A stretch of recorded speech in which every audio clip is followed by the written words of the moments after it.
I'm pretty sure most of you listeners are familiar with Washington, D.C. Some of you may work here, some may live here, some may visit occasionally, and some have seen it enough on TV to feel like you know everything about it. I've lived in the area for about 7 years, and it often feels like, well, a normal place. But then, I remember one of my first times here.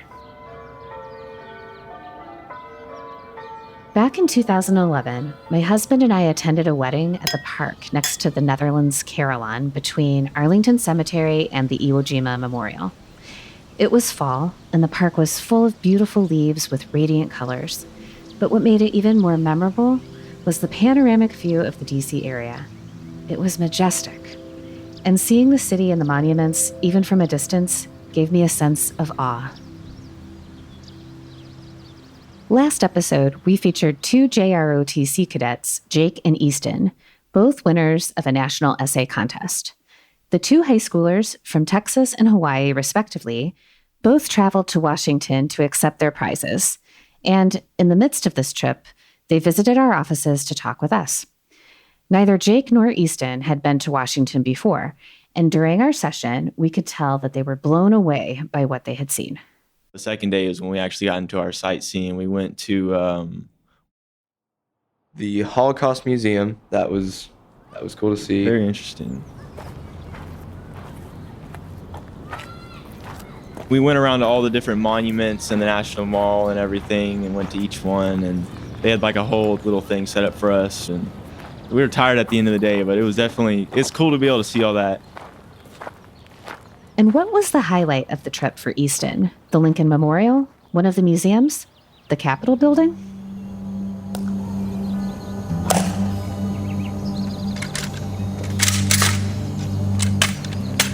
Yesterday, we were able to go to the Arlington National Cemetery. There was a laying of the wreath for our program, as well as the Daughters of the American Revolution. That was really cool to see, kind of somber and humbling, because not everyone makes it back. I was very impressed with how one of the guys was marching down the stairs. You couldn't see bobbing like you would normally when you're walking. It was like he was floating down the stairs. Bearing was perfect, which is kind of hard to do staring directly at the sun. The drill was very smooth, and just the fact that they could do that while it's such an emotional place with so many people around, it was impressive. Most people that visit Washington have that sort of moment, where the sheer history and grandeur of the place overwhelms you and makes you realize how great our city and country really is.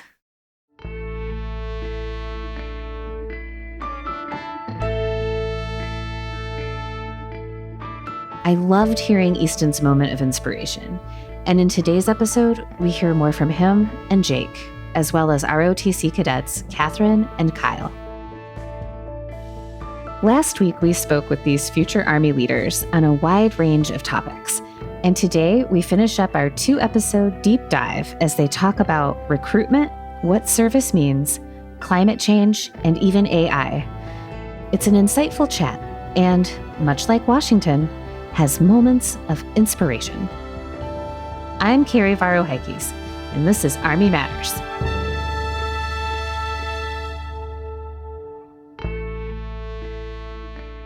Welcome back to part 2 of our Future Leaders of the Army episode. When we left off, the 4 youth, who you'll meet again in a moment, introduced themselves, their past as the cadet programs, and things like mental health, and the biggest problem in the world. So let's get into it. Here they are. All right, so my name is Jake Witt, and I'm from Conroe High School, Texas. So that's just north of Houston. All right, my name is Easten Jenn. Currently, I live at Schofield Barracks in Hawaii. Go to Leilehua High School. Hello, my name is Catherine Blotevogel. I currently attend Georgetown University, and I'm part of the Hawaii Battalion. Hello, my name is Kyle Fernandez. I attend Bowie State University, and my major, as I'm wrapping up, is communications. Easton and Jake, the 2 high school cadets, were selected to be on the show because they were essay contest award winners. Both wrote on the topic of service. So you get a prompt, and this year's prompt was, if I were commanding general of Army JROTC Cadet Command, what initiative would I implement into the program to cause some change? My main 2 initiatives that I wanted to improve on was I'd actually talked to my instructor. I was asking like if we do community service or whatever. And he said we had a community service program called service learning. Mm-hmm. And I just felt like service learning should be more like hands-on and like more involved. Because right now it's only, I think, 1 service learning project is required per year. And I think that should be more because community service is really important for not only the communities, but the cadets themselves. Yeah, that's good. What about you, Easten? I wrote something similar to that. I didn't specify on our service learning project because at my school, it's a very small scale. We focus on the school specifically. I wrote more about we should be essentially a labor force that could help out with, say, Helping Hands Hawaii, Habitat for Humanity. Okay. I went into detail about the benefits that would bring for the community. Yeah. The cadets who choose to go into the military, cadets who choose not to, and recruiting. We had Jake and Easton talk more about the concept of service, with Jake leading off. Why do you think service to the community is so important? As someone in National Honor Society, that's one of our 4 pillars is service. And I've really learned the importance of it because not only does it help your community as far as like doing like toy drives and cancer walks, raising money and stuff, it also helps the people who are doing it. Okay. So as a military kid, I've moved around a lot. One of the places I lived it could use improvement, right, to say the least. Hurricanes were a common factor. The schools were old and needing renovation. A lot of things could have been made better if there was just someone out there who was willing to do it. Right. And since then, I've kind of noticed that if there is no community service, there is no community. If there's no one there to fix it up, no one wants to be part of it. And America was founded on community. If we don't have community, we don't have country. It's not a pretty picture. Yeah. And there's also a feeling you get when helping someone else that you cannot replicate. Yeah. It's just very, very important. Yeah, that's very good.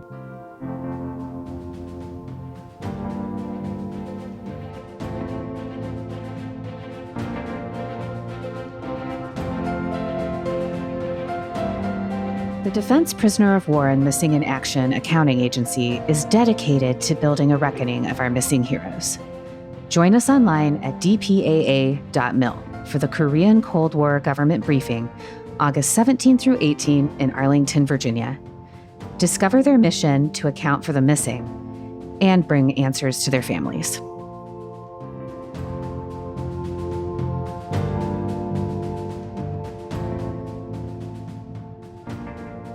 Now, what do these cadets think about the effectiveness of how the Army is currently reaching out to youth today? First off was Kyle, who has already spent over a decade in the Army.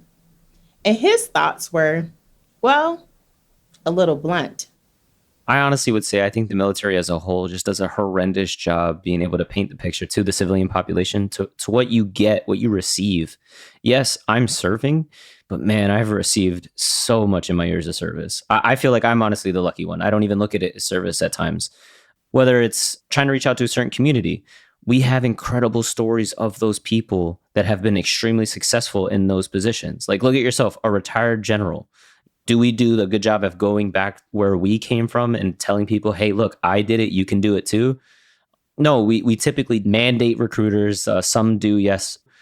Some do volunteer, but the orders come down. You go to school, you learn in a classroom how to talk to people, and then you graduate. And you go to some office, someplace, and you're supposed to go to these high school kids.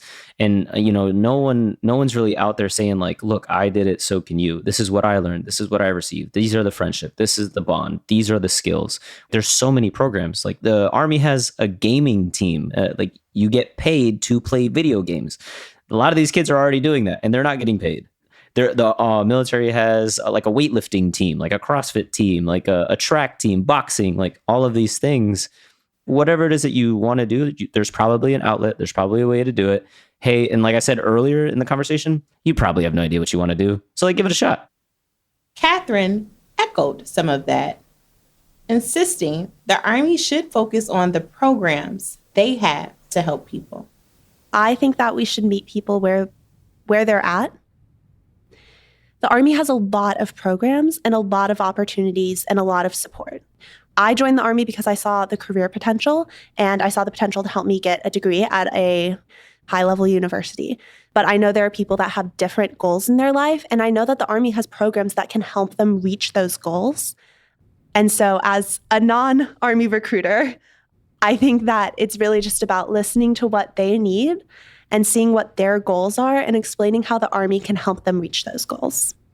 Easten and Jake, the two high schoolers, focus on the monetary appeal of serving in the Army, as well as travel. First and foremost, financial security is not something that a lot of people can say they've got. Okay. And the military offers, from personal experience, living with my dad, seeing that, you get your paycheck, you don't miss any, you know what you're getting paid, you have base housing allowance, COLA, depending on where you live. Cost of living. Okay. Yes. You get a pay increase for, I believe, every 2 years you're in. Not to mention, for your first few years, you get promoted relatively quickly, like 2 years for your first promotion, I believe, or at least being eligible for it. You have to accomplish stuff to be promoted. But very good financial security. Not to mention, you get to travel the world. Yeah. You get paid to travel the world. Okay. How about you, bro? Said some of the best points that I was thinking of. So I'll just improve on the financial security part. A lot of people want to get an education. Yeah. And so with the GI Bill, especially, I mean, if you think about it, a lot of people who, if you don't go to the military, you graduate after 4 years and you've most likely accumulated hundreds of thousands of dollars in debt possibly. And that takes a long time to pay off. And so if you go to the military, you don't have to deal with that debt. You get to go to college for free, and you're still spending 4 years in the military for a free education when it could take you decades to pay off that debt. It was after this that we dove into some fun questions with the gang. First off, climate change. Here's Jake from Texas. Everyone who says that it's not real is definitely not correct about that. It's obviously impacting us because, I mean, in Texas right now, it's 106. Like, I'm glad I'm here and not dealing with that. Not only is it 106, but it's wet. So it's like, feels like whenever I was out with my guards, it was literally 120 outside. Wow. So it's very obvious that it's affecting our weather and that it's slowly getting worse. But as far as what we need to do to stop that, we've got many good things happening with like stopping pollution, and especially with the oceans. I actually, in my English class, I wrote an essay about climate change, and that was the main topic. And I think that as far as stopping it, it's more about we need to make everyone aware about it, because I'm not sure everyone even is aware of what it's doing. So if we can just spread awareness about what it is, then that can help be the first thing to like stop it. And then Easton, the Army brat currently residing in Hawaii. I lived in Alaska prior to Hawaii. They're getting all of it before what the rest of the world should feel. The Arctic climate is getting all out of whack. We hit 95 degrees 2 years ago. When you think Alaska, you're thinking igloos, cold, dark. No, we had forest fires running rampant, 95 degrees. The ice melting doesn't sound like that big of a deal until you realize that reflects most of the heat from the planet back out to space. If we don't have that ice, we're taking all of that head on. I've seen the water levels rising. Towns are falling off the map.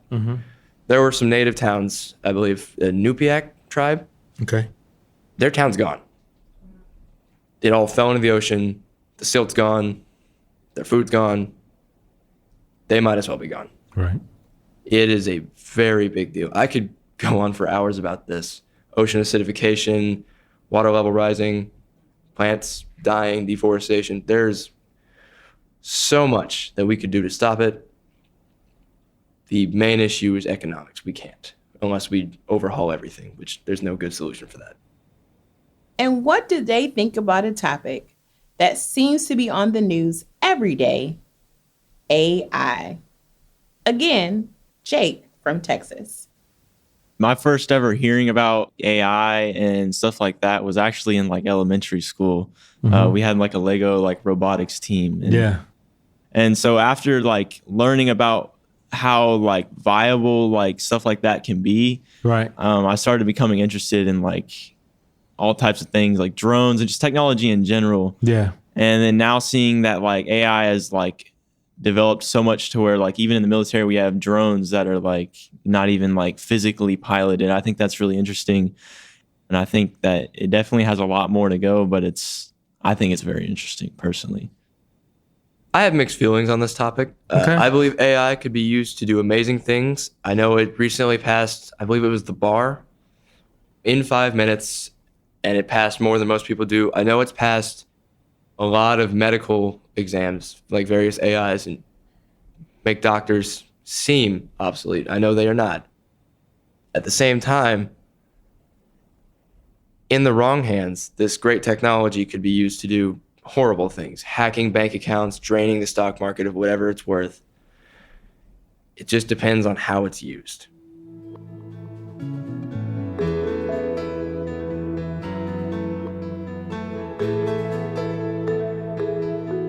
If you are a JROTC student or know someone who is, AUSA has money to give you. Submissions for the prestigious Lieutenant General Theodore Stroop Jr. Scholarship Essay Contest are currently being accepted. Open to all JROTC students in the junior and senior levels of high school. Applicants are asked to provide a letter of recommendation and submit an essay in response to the article by Sergeant Major Nelson and Sergeant Major Arnold, titled, "Put Down That Smartphone and Show Courage to Learn." Can you put down that smartphone? You could be one of the top 3 contestants to receive AUSA scholarships ranging from $2,500 to $1,000. The deadline is September 1st, and more information can be found at www.ausa.org/scholarships under the Army Scholarships category. Best of luck to all the contestants. And of course, the one topic that everyone wants to ask about, social media. So, are you on it? Which apps? What's going on with it? Again, Jake from Texas. I use a lot of TikTok for sure. That's the main platform that I use for entertainment for sure. That and then YouTube. Because I mean TikTok it's so like entertaining. You know, you get a new video every single time and you have your For You page that's like geared towards videos that it knows you like. And it's definitely really entertaining, but it's also kind of weird because it's like, how do they know so well? Artificial intelligence. Yeah, how do they know me so well? It's really entertaining, and I probably spend a little bit too much time on TikTok for sure. How about you? I just recently got on Instagram. I was part of we call it the SCC, Student Something Council, where it was my job to help regulate that page. Unfortunately, the council didn't gain much traction, so wasn't part of much. But because of that, I got into the Instagram area. Personally, I use it only to essentially record what I do so I can go back and look on it, say 50 years when my memory's not that great. That's profound. Okay. I use it to communicate with acquaintances where I don't really want them to have my phone number, but I still need to communicate with them in some way.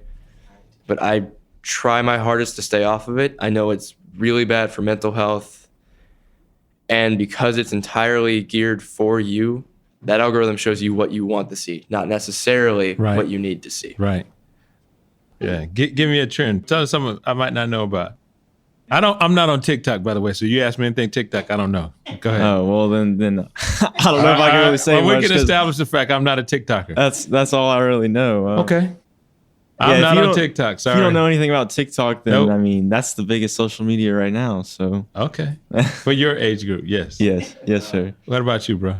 There's one thing that I know of it's an app called Not Gonna Lie or NGL. It's mostly on Instagram, where you put out a question like "Ask me anything" or "Who would you pair me with?" or this, that, the other, and people can anonymously send messages. However, I say send messages; they are filtered to make sure that it's not like mean, derogatory stuff like that. It is purely for just boosting your ego, for lack of a better word. It has been running rampant, really. It's not necessarily a bad thing because you're getting nothing but good, positive feedback. You just got to make sure that's not the only reason you're on Instagram, because just nothing but positive feedback. Eventually, you're going to meet a real person who doesn't have feedback. As we finished off our session, we asked each of the cadets one final question. Where do they think they'll find themselves in 5 to 10 years? First off, Kyle, the eldest of the group. In about 5 years, I'd hope that I'm either taking command or wrapping up my time in command. And in 10 years, I'll be... A company commander somewhere? Yes. Okay. What's your branch? I'll be branching military intelligence. So I have the opportunity to take the knowledge that I have and the experience that I have from being boots on the ground as a former infantryman and being able to package that and help communicate with those that are going to be using the information that I'm receiving. Right. And then within 10 years, sir, I'll be looking towards retirement. By then, I'll be at roughly 25 years of service, ready to make the transition out of the military. I don't know. You might be a battalion commander by then. You never know. Maybe even brigade commander. It just depends. So I need a little bit more time than that, sir. I don't know. You never know. That's Things true. do change. Anything can happen. Right. And then Georgetown's Catherine. I have this dream of doing cross-border international humanitarian crisis conflict relief, focusing specifically on emergency management. Okay. That's a lot of words that I've added as I've learned more and more jobs that I could potentially be. Really, I'm interested in international cultures and helping to facilitate peace. I'm hoping through the Engineer Corps, I'm able to jump in with USACE, the Army Corps of Engineers. I know they do a lot of domestic emergency management work and disaster relief work. As I said before, I did a lot of community work while I was working with FEMA. And so really getting into those communities, I saw the impact of some of this emergency management work, and I would love to be able to do that on a cross-border international scale. And what about Jake from Texas? So if like everything goes exactly how I would want it, I would hope to be in the Air Force as an officer. After that, I would hope to work for Lockheed Martin. I'm sure y'all have heard of them. Oh, yeah. It's exclusively. Aren't they one of our national partners? Yeah, I thought so. Okay. I know they hire like almost exclusively veterans, and coming from the Air Force as an officer, I'm sure I would almost have pretty much a guaranteed job there, and they pay pretty well, I'm sure. So that's my plan, hopefully. In Easton? I know college, I want to pursue a degree in marine biology. Nice. After the fact, I've been debating either getting my commission, becoming a professor or teacher, or making an attempt to stay working with that school on research. Yeah. For whatever comes up, preferably marine mammals or sharks. Wow. That's pretty impressive. I wonder, you don't remember who Jacques Cousteau is, do you? I've heard the name. He was one of the original submarine people. Exactly. Correct? I used to want to be a marine biologist. I can tell you about that after the podcast. As you can imagine, General Smith did end up speaking to the cadets long after we stopped recording. But Easton wanted us to turn on the mics so he could say one final thing to the listeners. You got a great mission. Everyone who hears it, the whole say yes, chase your opportunities, and try to help someone along the way. And I think that's a great way to close things off. We'd like to thank our 4 cadets, Catherine, Kyle, Easton, and Jake, for coming on the show and giving us their candid and honest answers. I know I was very impressed after we left the session. I thought to myself, was I that smart when I was their age? We hope you feel the same way, and that this gave you some insights into the next generation of Army and world leaders.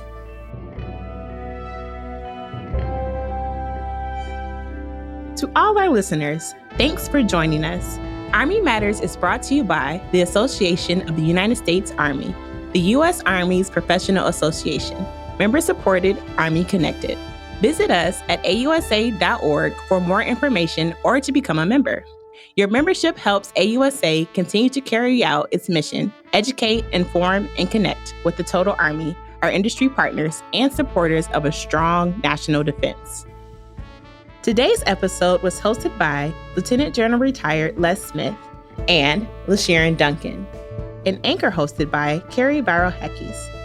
Anthony Del Call is the producer and writer, and Andy Bosnack is the supervising sound editor. Unzinga Curry is the executive producer, and the senior producers are Carrie Barrow-Heckes and LaSharon Duncan. Be sure to subscribe to Army Matters wherever you get your podcasts, and please leave a review.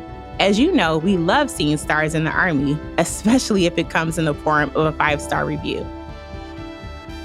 AUSA's Army Matters podcast primary purpose is to entertain. The podcast does not constitute advice or services. While guests are invited to listen, listeners, please note that you're not being provided professional advice from the podcast or the guest. The views and opinions of our guests do not necessarily reflect the views of AUSA. For questions or to provide topic recommendations, email us at podcast@ausa.org. I'm LaSharon Duncan. Hope you have a great Army Day. Hua.